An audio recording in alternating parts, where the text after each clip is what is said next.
नमस्कार मित्रों, मैं Satish Kumar Singh Allahabad academy of JPB group के ऑनलाइन प्लेटफॉर्म पर आप लोगों का स्वागत करता हूँ।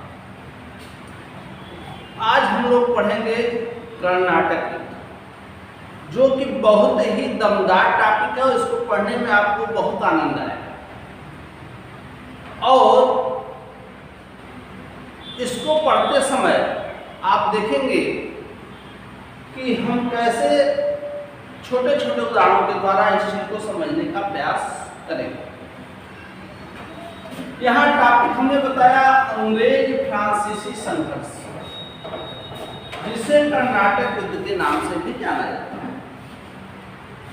अब प्रश्न यह है कि यह जो संघर्ष हो रहा है फ्रांसीसियों और अंग्रेजों के बीच हो रहा है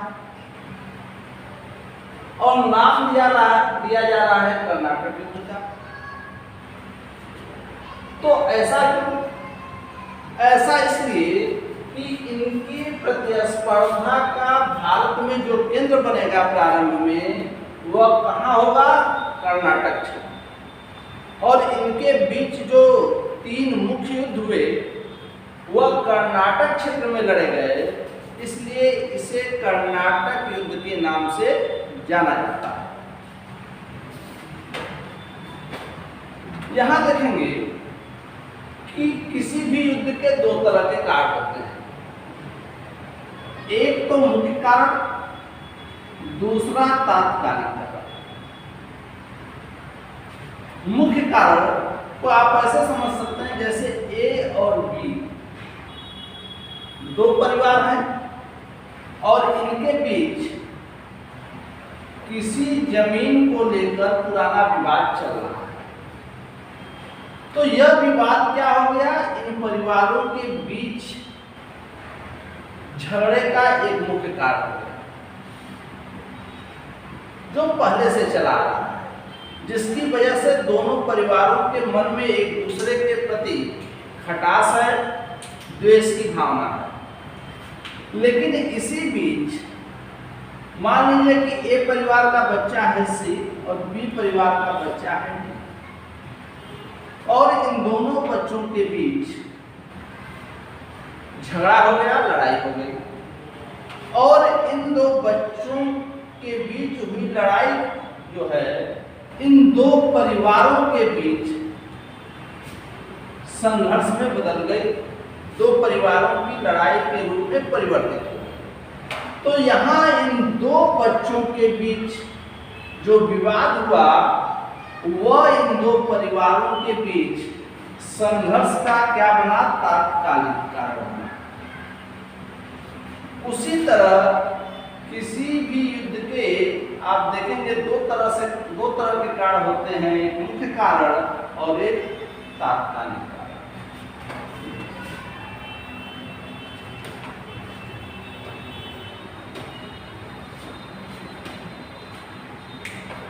हमने इससे पहले आपको यूरोपियों के आगमन में पहले पुर्तगालियों को पढ़ाया, उसके बाद डचों को पढ़ाया, उसके बाद अंग्रेजों को के बारे में बताया, उसके बाद डेन के बारे में बताया और तब फ्रांसीसियों के बारे में। सभी व्यापारी भारत आएंगे और व्यापार करेंगे और इनके बीच एक व्यापारिक प्रतिस्पर्धा भी शुरू होगी। लेकिन समय के साथ देखेंगे कुछ जो देश हैं उनके बीच सहयोगात्मक रवैया बनेगा या कुछ व्यापारिक प्रतिस्पर्धा से बाहर जाएंगे। जैसे पुर्तगालियों को अगर हम लें तो पुर्तगालियों और अंग्रेजों के बीच 1661 ईस्वी में एक वैवाहिक संबंध स्थापित हुआ, जिसके बाद दोनों देशों के बीच संबंध जो हैं वह मित्रवत हो गए।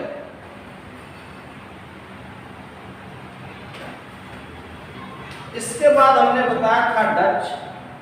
तो देखेंगे आगे जो है डच और अंग्रेजों के बीच 1759 ईस्वी में एक युद्ध हुआ, जिसके बारे में हम पहले भी बता चुके हैं, बेदारा का युद्ध। इस युद्ध में अंग्रेज डचों को परास्त कर देंगे और भारत से डच शक्ति का पतन हो गया। यानी भारत में जो व्यापारिक प्रतिस्पर्धा है उससे पुर्तगाली भी बाहर हो गए, डच भी बाहर हो गए। डेन के बारे में हमने बताया था कि वह कुछ समय तक ही भारत में व्यापार करेंगे और अपनी व्यापारिक फैक्ट्रियां अंग्रेजों को बेचकर, ईस्ट इंडिया कंपनी को बेचकर वापस चले जाएंगे। अब बचे फ्रांसीसी और अंग्रेज। तो फ्रांसीसियों और अंग्रेजों के बीच व्यापारिक प्रतिस्पर्धा शुरू होगी और यह व्यापारिक प्रतिस्पर्धा न केवल भारत में बल्कि जहां जहां यह दोनों शक्तियां होंगी वहां वहां इनके बीच प्रतिस्पर्धा शुरू होगी और किसी एक जगह जब विवाद इनके बीच होगा तो उस विवाद या युद्ध का प्रभाव जहां जहां यह दोनों शक्तियां होंगी वहां वहां पड़ेगा। इसको आप इस तरह भी समझ सकते हैं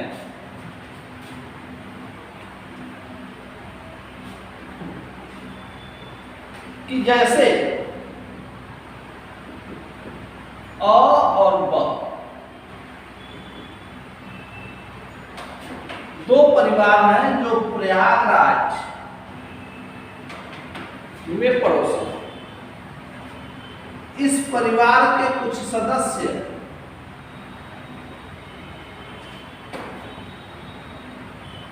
लखनऊ में भी एक दूसरे के पड़ोसी हैं और इसी परिवार के कुछ सदस्य आपके दिल्ली में भी पड़ोसी।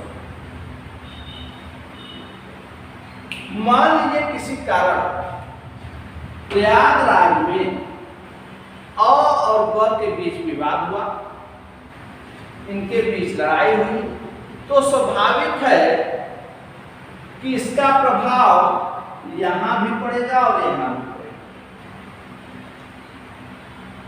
और इन दोनों जगह भी इन दोनों परिवारों के बीच विवाद होगा, संघर्ष की स्थिति पैदा होगी। ठीक इसी तरह अंग्रेज और फ्रांसीसी यूरोप के दो महत्वपूर्ण देश हैं। भारत में भी यह दोनों उपस्थित हैं। इसके अलावा देखेंगे कि अमेरिका यानी उत्तरी अमेरिका महाद्वीप में भी यह व्यापार करने लगे। तो इन दोनों के बीच जैसे ही यूरोप में कोई विवाद हुआ तो स्वाभाविक है कि उसका प्रभाव भारत में भी पड़ेगा और विश्व के अन्य देशों में भी जहां यह है वहां पर भी इसका प्रभाव पड़ेगा। इनके बीच जो व्यापारिक प्रतिस्पर्धा शुरू हुई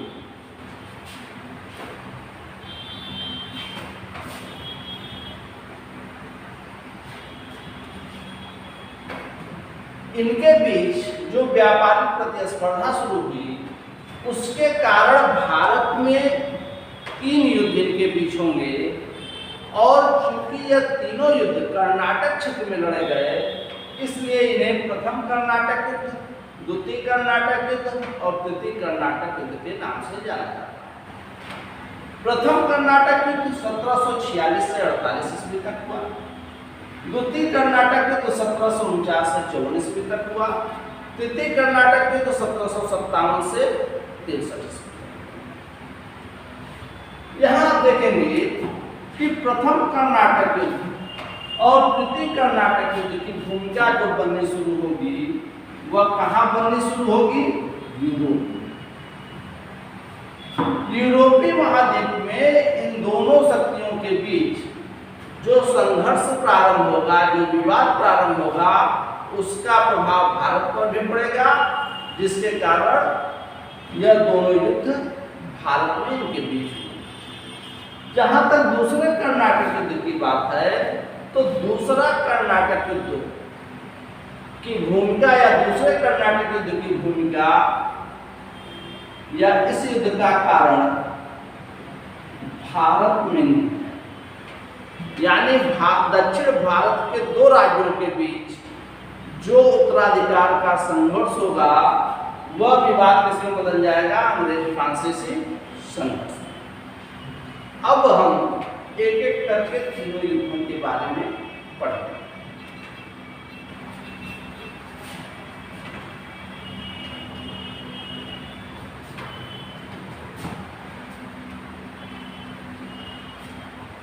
प्रथम कर्नाटक।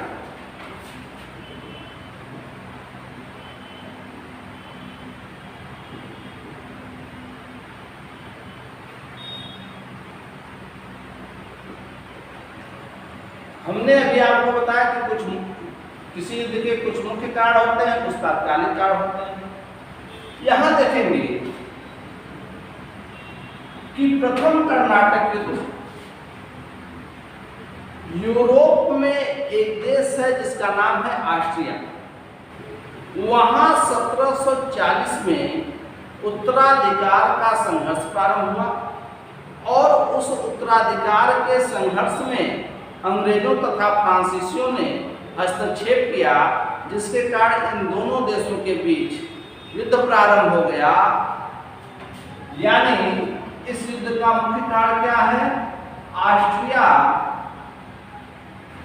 में चल रहा उत्तराधिकार का संघर्ष।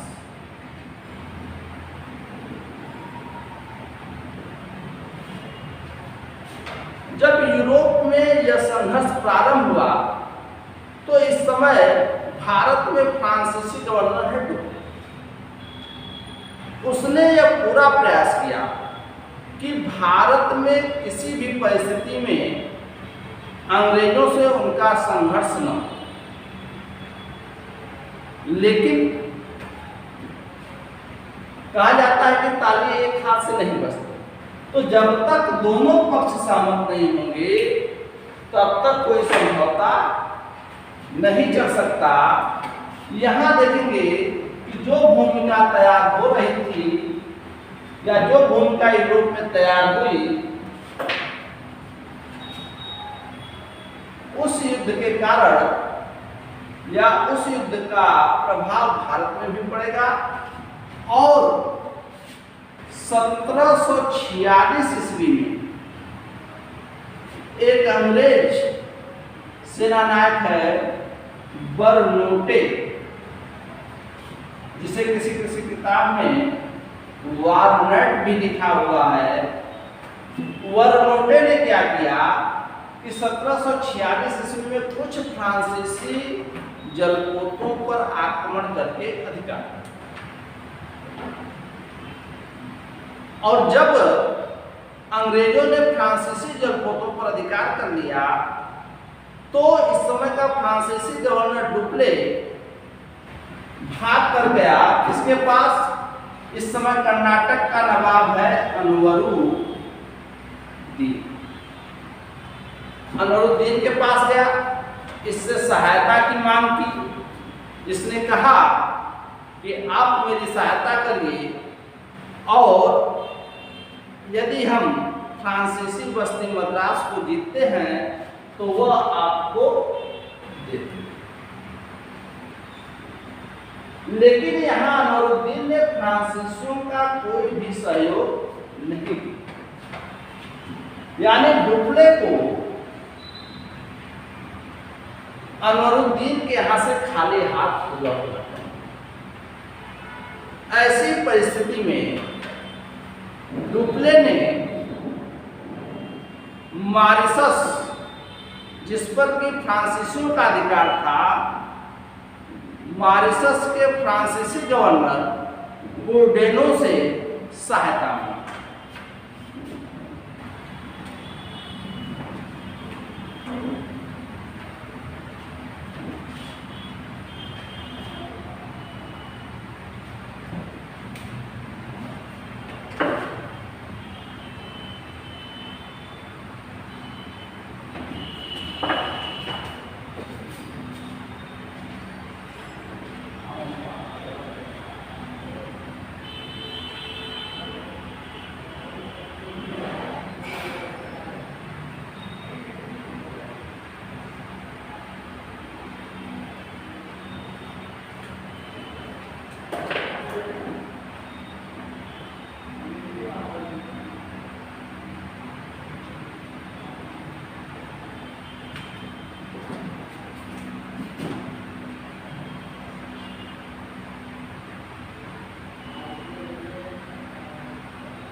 यहाँ हमने बताया कि जब डुप्ले को कर्नाटक के नवाब अनरुद्दीन से सहायता नहीं मिलेगी तो उसने मॉरिशस के गवर्नर या मॉरिशस के फ्रांसीसी गवर्नर बुरडाने से सहायता मांगी।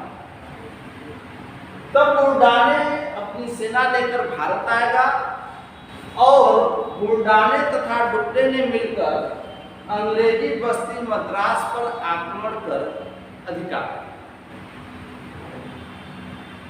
यानी मद्रास पर किसका अधिकार हो गया? फ्रांसीसियों का। लेकिन यहां एक समस्या यह थी कि बुरडानो मॉरिशस छोड़ के आया है, उसे यह डर लग रहा था कि ऐसा न हो कि अंग्रेज मॉरिशस पर आक्रमण कर दे, इसलिए वह अंग्रेजों से समझौते के पक्ष में और कुछ फिरौती लेकर मद्रास अंग्रेजों को सौंप देने के पक्ष में। हालांकि डुप्ले ने इसका विरोध किया, लेकिन इसके बावजूद बुरडाने ने 40,000 पाउंड के बदले मद्रास अंग्रेजों को सौंप दिया। लेकिन डुप्ले ने तुरंत आक्रमण कर फिर मद्रास पर अधिकार कर दिया, यानी बुरडाने ने मद्रास अंग्रेजों को दे दिया, लेकिन डुप्ले ने पुनः आक्रमण कर मद्रास पर अधिकार कर दिया। ऐसी परिस्थिति में अब अंग्रेज किसके पास पहुंचेंगे? फिर अनवरुद्दीन के पास पहुंचेंगे। पहले कौन पहुंचा था? फ्रांसीसी गवर्नर डुप्ले। अब कौन पहुंचेगा? अंग्रेज। अंग्रेजों ने अनवरुद्दीन से सहायता मांगी। अब यहाँ अनवरुद्दीन के दिमाग में यह आया कि जब प्रारंभ में डुप्ले आया था तो उसने कहा था कि मद्रास यदि जीतेंगे तो हम आपको देंगे, लेकिन उसने जीत भी लिया और मद्रास अनवरुद्दीन को दिया भी नहीं। अब यह बताइए देगा क्यों? देने की बात तो इसने तब कही थी जब अनवरुद्दीन इसकी सहायता करते, लेकिन डुप्ले ने बिना अनवरुद्दीन की सहायता के ही मद्रास जीता था और अनवरुद्दीन ने फ्रांसीसियों की कोई सहायता नहीं। अतः अब अनवरुद्दीन फ्रांसीसियों पर आक्रमण कर्नाटक के नवाब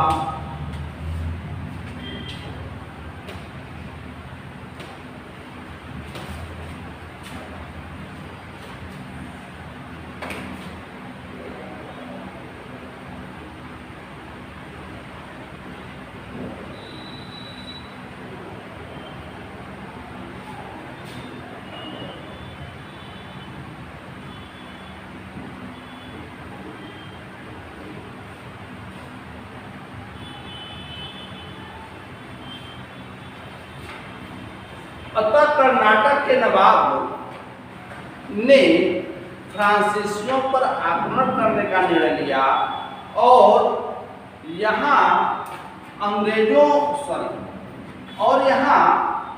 फ्रांसीसियों और कर्नाटक के नवाब के बीच एक युद्ध होगा 1748 ईस्वी में, जिसे सेंट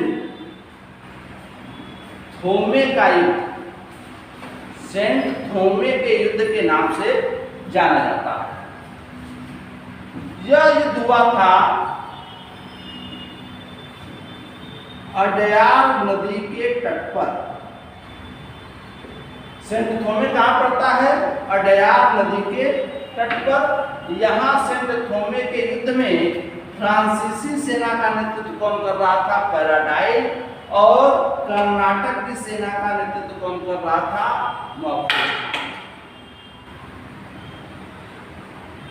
महफूज खां के पास 10,000 सेना थी और पैराडाइज के पास केवल 930 सैनिक थे। लेकिन इसके बावजूद पैराडाइज ने महफूज खां की सेना को परास्त कर दिया। और सेंट थोमे का युद्ध जीती। दूसरी तरफ देखेंगे कि यूरोप में ऑस्ट्रिया के उत्तराधिकार का युद्ध जो चल रहा था, उसमें 1748 में अंग्रेजों तथा फ्रांसीसियों के बीच एक समझौता हो जाएगा और उस समझौते के तहत ऑस्ट्रिया के उत्तराधिकार का युद्ध समाप्त हो जाएगा और उस समझौते के तहत ही भारत में भी दोनों शक्तियों के बीच युद्ध समाप्त हो जाएगा।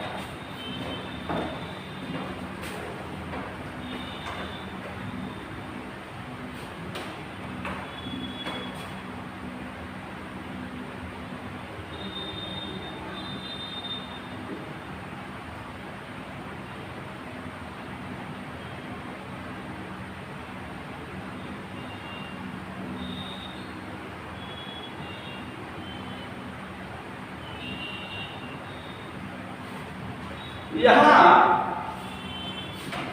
देखेंगे कि यूरोप में 1748 में जो संधि होगी, उस संधि का नाम है एक्स-ला-सैपल की संधि, या इसी को कहा जाता है ए-ला-सैपल की संधि।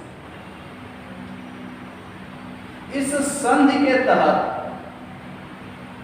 अंग्रेजों और फ्रांसीसियों के बीच समझौता होगा और समझौते के तहत यूरोप में ऑस्ट्रिया के उत्तराधिकार का युद्ध समाप्त होगा और भारत में प्रथम कर्नाटक युद्ध समाप्त होगा।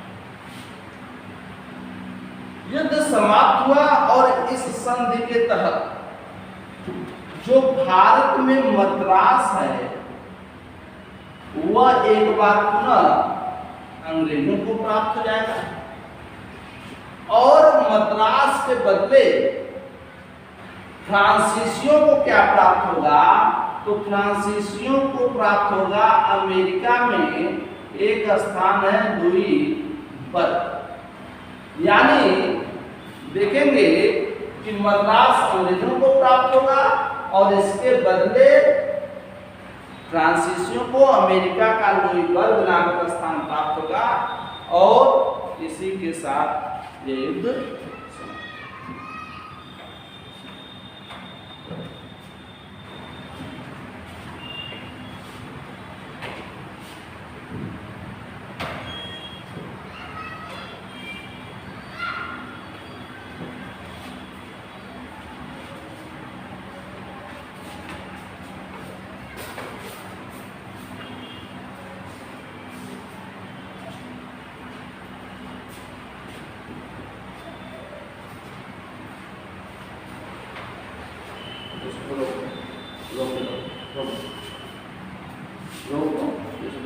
जाता है। अब हम पढ़ेंगे द्वितीय कर्नाटक युद्ध। द्वितीय कर्नाटक युद्ध यह कब से कब तक चला? 1749 से 54। यहाँ एक चीज समझ लीजिए कि यह जो कर्नाटक राज्य है, यहाँ हम इस समय जो कर्नाटक राज्य पढ़ रहे हैं उसकी स्थिति और जो वर्तमान कर्नाटक राज्य है उसकी स्थिति में परिवर्तन अंतर। यदि हम दक्षिण भारत में देखें तो वर्तमान कर्नाटक आपके पश्चिमी तट पे है, जबकि उस समय का जो कर्नाटक राज्य है वह भारत के पूर्वी तट पर है, यानी दक्षिण पूर्वी तट पर। यहां देखेंगे कि जो द्वितीय कर्नाटक युद्ध है, इस युद्ध का जो कारण है वह दक्षिण भारत के दो राज्यों, कर्नाटक जिसके बारे में भी हमने बताया, दूसरा हैदराबाद, इन दो राज्यों में उत्तराधिकार का संघर्ष रहा, जिसमें अंग्रेजों तथा फ्रांसीसियों ने हस्तक्षेप किया और जिसका परिणाम यह हुआ कि यह इन दो राज्यों में चल रहा उत्तराधिकार का संघर्ष अंग्रेजों और फ्रांसीसियों के बीच संघर्ष में परिवर्तित हो गया। यहाँ देखेंगे, अभी हमने चर्चा की कि कर्नाटक का नवाब कौन है? अनवरुद्दीन। तो यहाँ अनवरुद्दीन है, लेकिन इनके एक रिश्तेदार हैं चंदा साहब।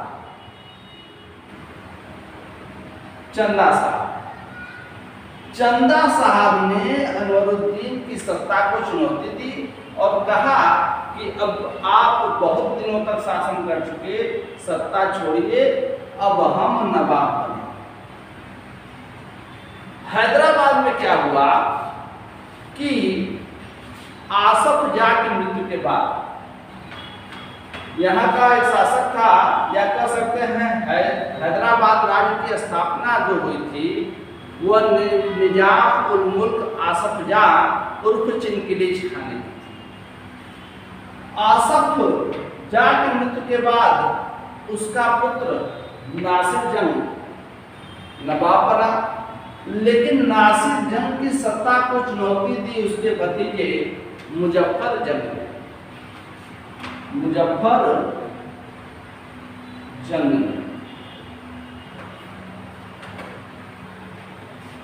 यहां देखेंगे कि फ्रांसीसी गवर्नर डुप्ले, जो कि प्रथम कर्नाटक युद्ध के समय लगातार यह प्रयास कर रहा था कि अंग्रेजों और फ्रांसीसियों के बीच कोई संघर्ष न हो, उसने यहाँ इन दोनों राज्यों के उत्तराधिकार के मामले में पहले ही हस्तक्षेप किया। उसने कर्नाटक में चंदा साहब का पक्ष लिया और हैदराबाद में मुजफ्फर जंग का पक्ष लिया। अब स्वाभाविक है कि जब फ्रांसीसी चंदा साहब और मुजफ्फर जंग का पक्ष ले रहे हैं तो अंग्रेज किसकी तरफ जाएंगे? अनवरुद्दीन और नासिर जंग के बीच। यहां देखेंगे कि डुप्ले, चंदा साहब और मुजफ्फर जंग ने मिलकर 1749 ईस्वी में एक युद्ध किया जिसे कहा जाता है अंबर का युद्ध, या इसी को कहा जाता है अंबूर का युद्ध। इस अंबर के युद्ध में 1749 ईस्वी में इन तीनों ने मिलकर कर्नाटक के नवाब अनवरुद्दीन की हत्या कर दी और डुप्ले ने तुरंत चंदा साहब को कर्नाटक का नवाब बना। जो अनवरुद्दीन का पुत्र है मोहम्मद अली, यह भाग कर जाएगा कृष्णापल्ली और कृष्णापल्ली में शरण लेगा। दूसरी तरफ चंदा साहब, जिनको भी डुप्ले ने कर्नाटक का नवाब बनाया है, नवाब बनने के बदले यह 80 गांव जो कि पांडिचेरी के आसपास फैले हुए थे, 80 गांव फ्रांसीसियों को देगा। अब यहाँ कर्नाटक में देख रहे हैं चंदा साहब तो बन गए, अब यहाँ बचे मुजफ्फर जंग। इसी बीच अंग्रेजों और नासिर जंग ने मिलकर 1750 ईस्वी में कर्नाटक का गठन किया, लेकिन इनको सफलता नहीं मिली। इसी बीच नासिर जंग की सेना में विद्रोह हो जाएगा और नासिर जंग भी मारा जाएगा, जिसका फायदा उठाते हुए डुप्ले ने तुरंत मुजफ्फर जंग को हैदराबाद का नवाब बना दिया। और यहां एक काम डुप्ले ने किया कि मुजफ्फर जंग को नवाब बनाने के साथ साथ हैदराबाद में एक फ्रांसीसी सेनानायक है जिसका नाम है जनरल बुस्सी। जनरल बुस्सी के नेतृत्व में एक फ्रांसीसी सेना हैदराबाद में रखेगा। यहां देखेंगे कि यहां तक आते आते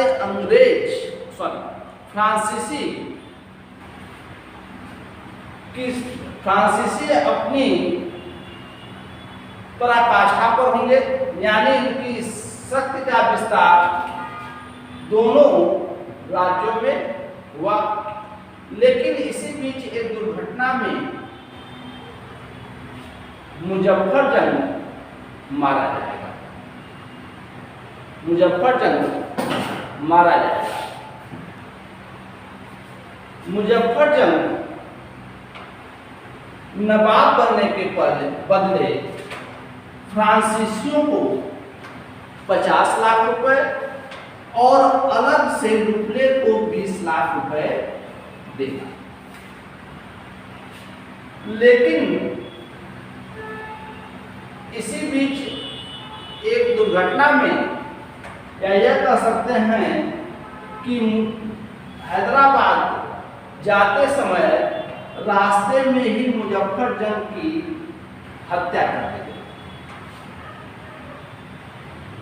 जब इसकी हत्या कर दी गई तो बुस्सी ने क्या किया कि तुरंत ही सलामत जंग नामक व्यक्ति को हैदराबाद का नवाब बना दिया। यानी हम देख रहे हैं कि इस समय तक आते आते दोनों राज्यों में जो फ्रांसीसियों की पकड़ है काफी मजबूत हो गई और अंग्रेजों की स्थिति खराब हो गई।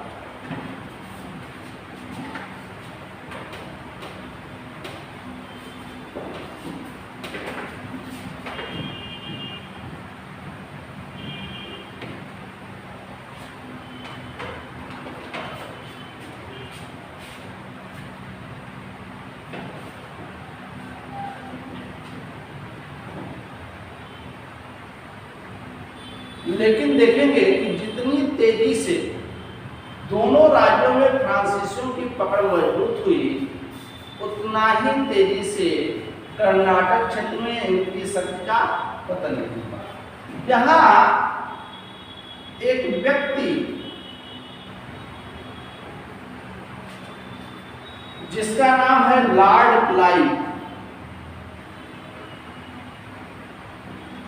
ने अपनी बुद्धिमत्ता का प्रयोग किया। लॉर्ड क्लाइव ने अंग्रेजों को सुझाव दिया कि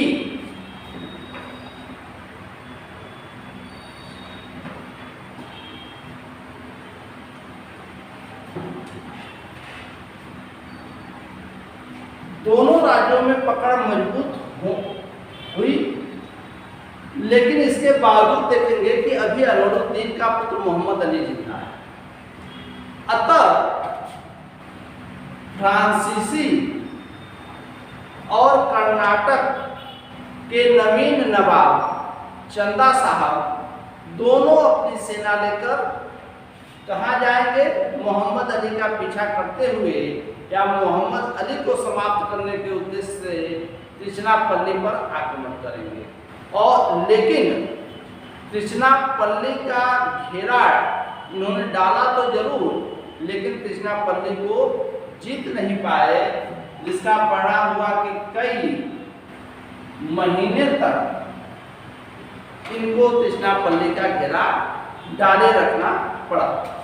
इसी बीच एक अंग्रेज व्यक्ति है लॉर्ड क्लाइव, जिसने अपनी बुद्धिमत्ता का प्रयोग किया। उसने अंग्रेजों को सुझाव दिया कि चंदा साहब और फ्रांसीसी सेना दोनों कहाँ है इस समय? त्रिचनापल्ली में। और कर्नाटक की राजधानी अर्काट पूरी तरह खाली पड़ी, यानी वहां नेतृत्व संभालने वाला कोई नहीं है। अतः ऐसी परिस्थिति में यदि अंग्रेजी सेना अर्काट पर आक्रमण करे तो फ्रांसीसियों तथा चंदा साहब को त्रिचनापल्ली का घेरा उठाना पड़ेगा और अर्काट आना पड़ेगा। यहाँ अंग्रेजों ने अपनी सेना को दो भागों में विभाजित किया। एक सेना अर्काट पर आक्रमण करने गई और दूसरी सेना त्रिचनापल्ली की तरफ।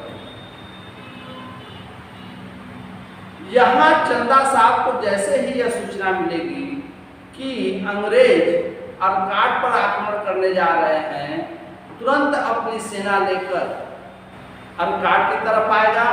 लेकिन बीच रास्ते में ही तंजौर के राजा ने चंदा साहब की हत्या कर दी, यानी चंदा साहब मारे। दूसरी तरफ फ्रांसीसी सेना को भी अंग्रेजों ने पराजित किया और तिरचनापल्ली में अनवरुद्दीन के बेटे मोहम्मद अली को बचाने में अंग्रेज सफल हुए और अंग्रेजों ने मोहम्मद अली को कर्नाटक का नवाब।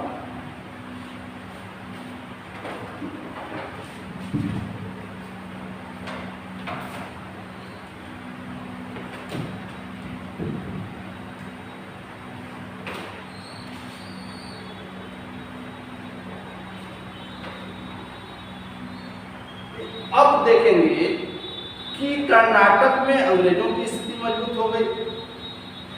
यहाँ 1749 में युद्ध शुरू हुआ, 1754 तक चला। इससे पहले यूरोप में ऑस्ट्रिया के उत्तराधिकार का युद्ध हुआ, जिसके कारण फ्रांसीसी सरकार की आर्थिक स्थिति सही नहीं थी। अतः अब यहाँ युद्ध बंद करने की बात होगी। जब यहाँ युद्ध रोकने की बातचीत शुरू हुई तो अंग्रेजों ने पहली शर्तें रखी, यदि फ्रांसीसी सरकार डुप्ले को भारत से वापस बुला लेगी तो यह युद्ध बंद हो जाएगा। अतः फ्रांसीसी सरकार ने 1754 ईस्वी में डुप्ले को भारत से वापस बुला लिया और इसके स्थान पर गोडेहू नामक व्यक्ति को भारत में फ्रांसीसी गवर्नर बनाकर भेजा। यानी जो यह युद्ध है, द्वितीय कर्नाटक युद्ध है, 1754 में बंद हो गया। लेकिन गोडेहू के आने के बाद अंग्रेजों और फ्रांसीसियों के बीच 1755 में एक संधि होगी, जिसे कहा जाता है पांडिचेरी की संधि। और इस पांडिचेरी की संधि के तहत दोनों ने यह स्वीकार किया कि आगे से हम अब भारतीय राज्यों के मामले में हस्तक्षेप नहीं करेंगे। यानी यह द्वितीय कर्नाटक युद्ध भी समाप्त हुआ। इस युद्ध में आप देखेंगे कि हैदराबाद में जहां फ्रांसीसियों की स्थिति मजबूत है, वहीं कर्नाटक में अंग्रेजों की स्थिति मजबूत।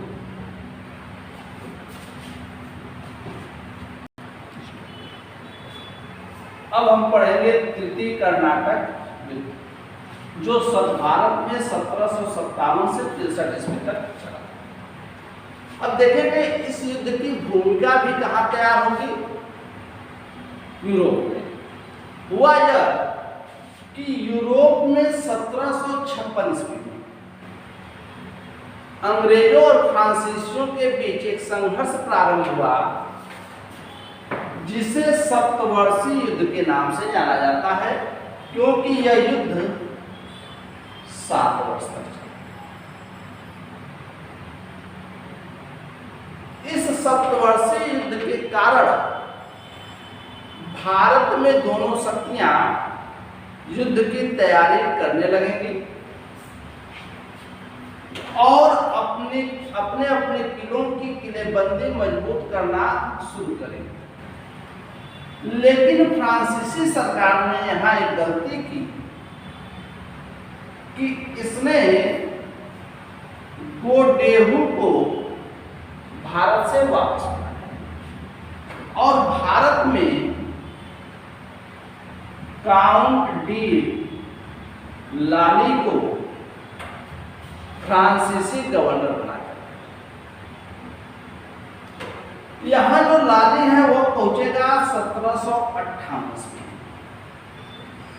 आगे हम पढ़ाएंगे, जो बताएंगे आपको जब बंगाल राज्य पढ़ाएंगे, कि इसी बीच 1757 में एक हुआ बंगाल में, जिसे कहा जाता है प्लासी।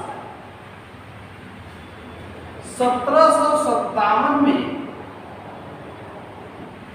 प्लासी का युद्ध जो हुआ उसमें अंग्रेजों को विजय मिली और बंगाल से काफी धन इनको प्राप्त हुआ। यानी प्लासी युद्ध के बाद अंग्रेजों की भारत में स्थिति मजबूत हो गई, जिसका लाभ उनको दक्षिण भारत में तृतीय कर्नाटक युद्ध में भी मिलेगा।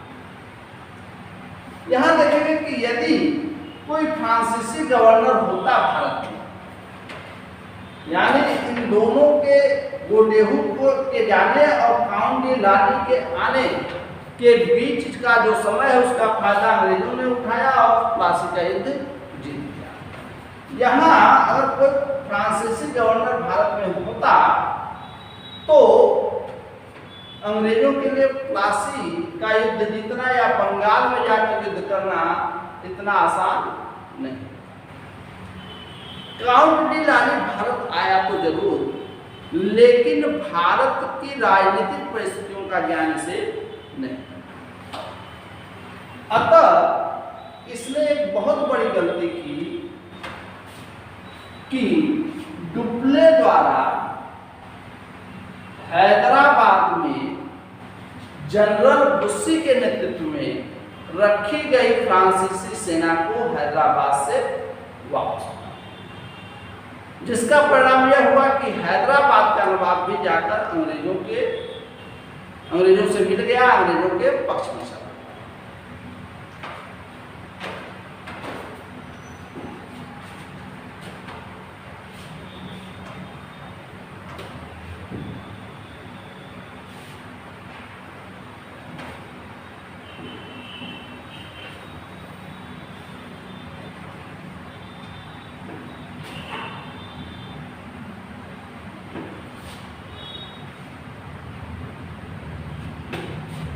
यहाँ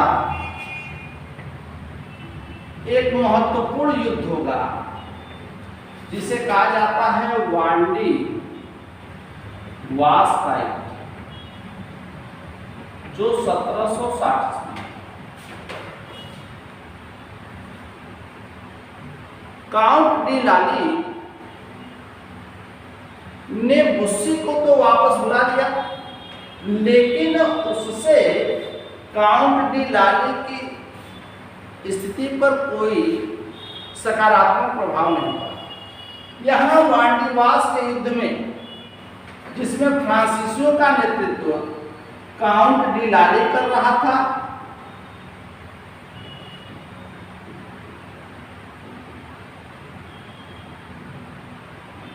जबकि अंग्रेजी सेना का नेतृत्व सर आयर कूट कर रहा था। सर आयर कूट के नेतृत्व वाले अंग्रेजी सेना ने काउंट डी लाली के नेतृत्व वाली फ्रांसीसी सेना को बुरी तरह परास्त किया। यहां परास्त करने के बाद अंग्रेजों ने अब आगे पांडिचेरी पर कब्जा किया और धीरे धीरे सभी फ्रांसीसी बस्तियों पर अधिकार। दूसरी तरफ हमने बताया कि जो यूरोप में सप्तवर्षीय युद्ध चल रहा है, उस सप्तवर्षीय युद्ध में भी फ्रांसीसी पराजित, यानी भारत में पराजित होने के साथ साथ फ्रांसीसी यूरोप में भी पराजित हुए। अंततः फ्रांसीसियों को अंग्रेजों से समझौता करना, और यह संधि या समझौता होगा यूरोप में, और इन दोनों के बीच 1763 में जो संधि हुई उसे कहा जाता है पेरिस की संधि।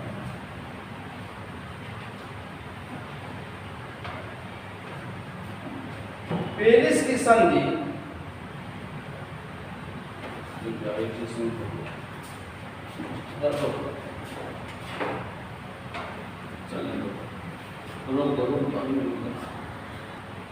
अब हम पढ़ेंगे तृतीयकरण, जो 1757 से 63। देखेंगे इस युद्ध की भूमिका भी कहाँ तैयार होगी? यूरोप में। यूरोप में अंग्रेजों और फ्रांसीसियों के बीच 1756 में एक युद्ध चलेगा, एक युद्ध शुरू होगा जो 7 वर्ष तक चलेगा। इस कारण इस युद्ध को सप्तवर्षीय युद्ध के नाम से जाना जाता है। और इस सप्तवर्षीय युद्ध के कारण भारत में अंग्रेजों और फ्रांसीसियों के बीच युद्ध की भूमिका तैयार है। यहां देखेंगे कि फ्रांसीसी सरकार ने यहां एक बहुत बड़ी गलती की कि जो भारत में इनका गवर्नर है गोडेहू, उसको भारत से वापस बुला लिया और काउंट डी लाली को भारत में गवर्नर बनाया।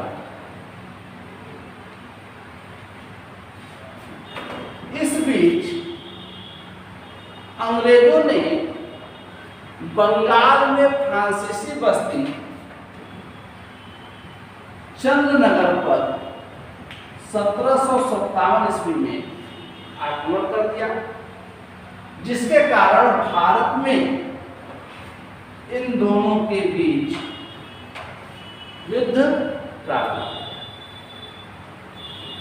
यहां देखेंगे कि गोडेहू के जाने और काउंट डी लाली के भारत आने के बीच का जो समय है, उस समय का फायदा किसने उठाया? अंग्रेजों ने। और अंग्रेजों ने बंगाल में 1757 ईस्वी में प्लासी का युद्ध जीत गया, जिसके कारण उनको राजनीतिक लाभ और आर्थिक लाभ हुआ और उस लाभ का प्रभाव दक्षिण भारत पर फ्रांसीसियों से संघर्ष पर हुआ। काउंट डी लाली जब भारत आएगा तो कहा जाता है कि एक काम इसने किया जो इसकी सबसे बड़ी गलती मानी जाती है। इसने क्या किया कि डुप्ले ने जनरल बुस्सी के नेतृत्व में जो हैदराबाद में फ्रांसीसी सेना रखी थी, उसको हैदराबाद से वापस बुला लिया। अब जब हैदराबाद से फ्रांसीसी सेना वापस आ गई तो हैदराबाद का नवाब भी अंग्रेजों से जा गया, जिससे भारत में फ्रांसीसियों की स्थिति और इसी बीच 1760 ईस्वी में अंग्रेजों और फ्रांसीसियों के बीच एक युद्ध होगा जिसे कहा जाता है वांडी वास का युद्ध। वांडी वास के युद्ध में जो फ्रांसीसी सेना है, इसका नेतृत्व कर रहा था काउंट डी लाली और अंग्रेजी सेना का नेतृत्व कर रहा था सर आयर। लेकिन इस वांडीवास के युद्ध में आयरकूट के नेतृत्व वाली अंग्रेजी सेना ने काउंट डी लाली के नेतृत्व वाली फ्रांसीसी सेना को बुरी तरह परास्त किया और इस युद्ध को जीतने के बाद अंग्रेजों ने धीरे धीरे करके अन्य फ्रांसीसी बस्तियों पर भी अधिकार किया। दूसरी तरफ